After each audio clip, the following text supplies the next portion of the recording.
আসসালামু আলাইকুম রহমতুল্লাহ। সবাই কেমন আছেন আপুরা? আশা করি ভালো আছেন। আমি তো আছি আলহামদুলিল্লাহ। আজকে লতি কাটতে বসে গেছি, লতি রান্না করব, তাই তাড়াতাড়ি করে লতি নিয়ে বসে গেছি। কচুর লতি কাটবো, তো অনেক সময় লাগে লতি বাছতে। তো আমি তো বসে গেলাম, লতি বাছা শুরু করে দিলাম। আমার তো বরাবরই ভালো লাগে লতি বাছতে, মজা লাগে আমার লতি কাটতে। কিন্তু আমি অনেক লতি কাটতে পারি, কিন্তু যে সময়ের সাথে কুলানো যায় না। লতি বেছে রান্না করা তো অনেক সময়ের ব্যাপার। তো লতিগুলো মাশাল্লাহ সুন্দর আছে, বেশি একটা ইয়ে না, কী বলে, চিকনাও না আবার বেশি মোটাও না, তাজা আছে, তো কাটতে সহজ হচ্ছে। আমি কিন্তু সুন্দর করে মনোযোগ দিয়ে লতিগুলো কেটে নিলাম।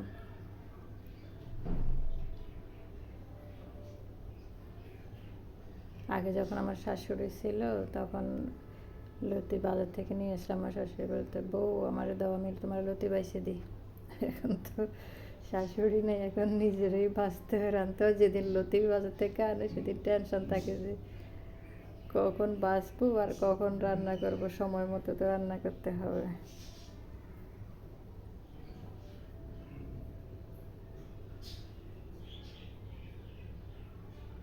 এই তো দেখতে পাচ্ছেন, আমি তো লতিগুলো মনোযোগ দিয়ে কাটতেছি, আমার মজা লাগতেছে লতি কাটতে। কিন্তু অনেকে আবার হাত নোংরা হওয়ার ভয়ে লতি কাটে না, তা আমি ওটা কিছু মনে করি না। আবার অনেকের নিয়মে সহজভাবে কাটার কী বলে, অনেক বুদ্ধি চেষ্টা করে। আমি সেই সনাতনী পদ্ধতিতেই কিন্তু লতি কাটি, সেই বটিতে শেষে হাতে দিয়ে ভেঙে কুটকুট করে লতিগুলো আমি সবগুলো এখন কেটে নিব। এখানে আমার 1/2 কেজি লতি আছে, তাও আমার আধা ঘন্টার বেশি সময় লাগবে কাটতে। তো আমি তো আধা ঘন্টা আর আপনাদেরকে বসাই রাখবো না, আমি কিছুক্ষণ কেটে আপনাদের দেখাচ্ছি যে কীভাবে আমি লতি কাটি।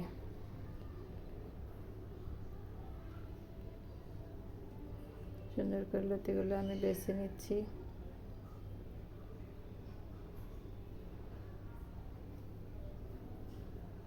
মহিলাদের রান্নার জন্য কাটা বাছাটাই হলো কঠিন কাজ।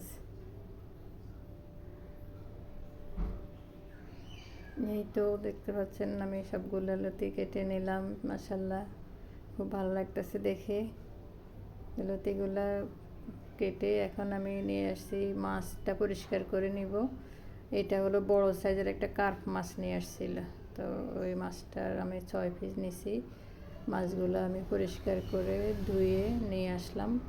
একটু আঁশ ছিল, আঁশগুলো পরিষ্কার করে ধুয়ে বেছে নিয়ে আসলাম। এখন মাছগুলোকে আমি হলুদ লবণ মেখে রান্নার জন্য রেডি করে নিচ্ছি।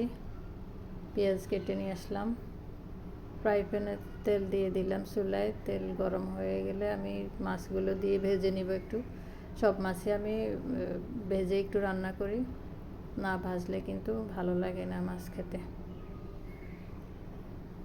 মাছটা অনেক বড় সাইজের ছিল, কিন্তু আপনাদেরকে মাছটা দেখাইতে পারি নাই। মাছটা বাজার থেকে কেটে নিয়ে আসছে।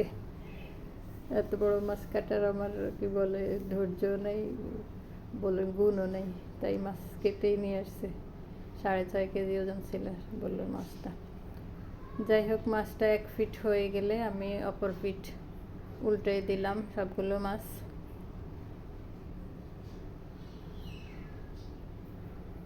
সবগুলো মাছের এই ফিট ও ফিট করে ভেজে আমি মাছগুলোকে আলাদা একটা কড়াইতে রান্না বসাই দেব। সুন্দর দেখতে পাচ্ছেন, কিন্তু 1 ফিট করে 2 ফিটই ভাজা হয়ে গেছে। এখন আমি চুলায় একটা কড়াই বসাই দেব। কড়াইতে তেল দিলাম, সরিষার তেল। গরম হয়ে গেলে আমি এখানে পেঁয়াজ কাটাটা দিয়ে একটু নেড়ে ছেড়ে নিব। পেঁয়াজটা হালকা ভেজে নিব। পেঁয়াজটা একটু সফট হয়ে আসলে আমি এখানে 1 টেবিল চামচ রসুন বাটা দিলাম। রসুন বাটাটা এখন আমি পরিমাণ মতো দিব, যেহেতু কচুর লতির সাথে একটু রসুন বেশিই লাগে, তো আমি লতি দেওয়ার পর আর একটু রসুন দিব। এখন কিছুটা মাছের পরিমাণে দিলাম। তো রসুনটাও একটু নেড়ে ছেড়ে আমি পরিমাণ মতো পানিটা দিলাম মাছ কষানোর জন্য। মাছ কষানোর জন্য এখন আমি গুঁড়া মশলাগুলো দিয়ে দিলাম, হলুদ, মরিচ, ঝাল যতটুকু খেতে চাই আমরা, আর স্বাদ মতো লবণ দিলাম, আর দিয়ে দিলাম 1 চা চামচের পরিমাণ ভাজা জিরের গুঁড়া। তো সবগুলো আমি ভালো করে মিক্স করে নিব। ভালো করে মিক্স করে নিয়ে পানিটা একটু বলক আসলে আমি এখানে ভাজা মাছগুলো দিয়ে দেব। ভেজে রাখা মাছগুলো পানিতে দিয়ে আমি কিছুক্ষণ ভালো করে কষায় নেব। ভাজার পর আবার একটু না কষাইলেও আমার ভালো লাগে না, আমি একবার ভাজি আবার কষাই। অনেকে হলো ভাজা মাছ আবার তরকারি কষাই উপরে দিয়ে দেয়, আমার কাছে ওটাও ভালো লাগে না। ভালো করে মাছ তরকারি কষানোটা হলো আমার রান্নার একটা কি বলে বিশেষ বৈশিষ্ট্য বলতে পারেন। এই যে দেখতে পাচ্ছেন মাছটা সেই রকম কষানো হয়েছে, দেখতে মনে হচ্ছে এক্ষুনি মাছটা খেয়ে নিই। তো মাশাআল্লাহ অনেক সুন্দর হয়েছে ভাবে কষানো হয়েছে। এখন মাছগুলো সব উঠাই নেব, আবার আমি উঠে এখানে আমি কচুরলতিগুলো দিয়ে দিব। আমি 6 পিস মাছ নিয়ে 1 পিস আবার রেখে দিছি, 5 পিস দিছি তরকারিতে। 1 পিস মাছ আমার ওই যে ছোটো ছেলের জন্য, সে হলো সকালবেলায় মাদ্রাসায় খাবার নেয়, তো ওকে পাজি মাছটা ওর জন্য 1 পিস রেখে দিলাম। পাজি মাছটা বাচ্চাদের বেশি পছন্দ। তো এই তো আমি মাছের ওই শুকনো শুকনো ঝোলের সাথে কিন্তু লতিটা দিয়ে দিলাম। লতিটাকে কিছুক্ষণ এখানে কষাই নেব নেড়ে চেড়ে ঢাকনা দিয়ে। আমি 2-3 মিনিট লতিগুলোকে কষাই নিলাম।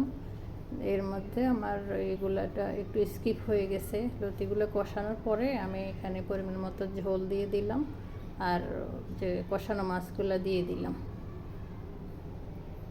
ঝোল এবং কষানো মাছগুলো দিয়ে আর একবার আমি ঢাকনা দিয়ে রান্না করব 5 মিনিট। 5 মিনিট আমি ঢেকে মাছগুলো তরকারিটা রান্না করে নেব।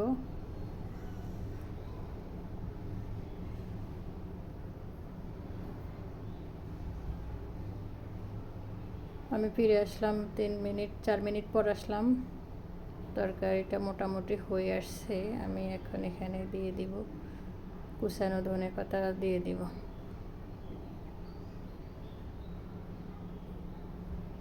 মাঝখানে একবার নেড়ে দিছিলাম আমি, তো এখন আমি কুচানো ধনেপাতা দিয়ে একটু মিশিয়ে নিব। ধনেপাতাটা তরকারির সাথে মিশিয়ে দিব, সুন্দর করে মিশিয়ে আমি হলো আরও 1 মিনিট এটাকে ঢেকে রাখবো। তরকারিটা প্রায় হয়ে গেছে, ধনেপাতাটা একটু সিদ্ধ হয়ে আসলে কিন্তু হয়ে যাবে। আমি 1 মিনিট ঢেকে রান্না করব আরও।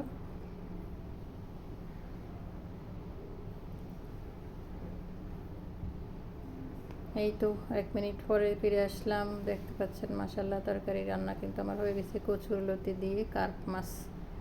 তো সবাই ভালো থাকবেন। আসসালামু আলাইকুম।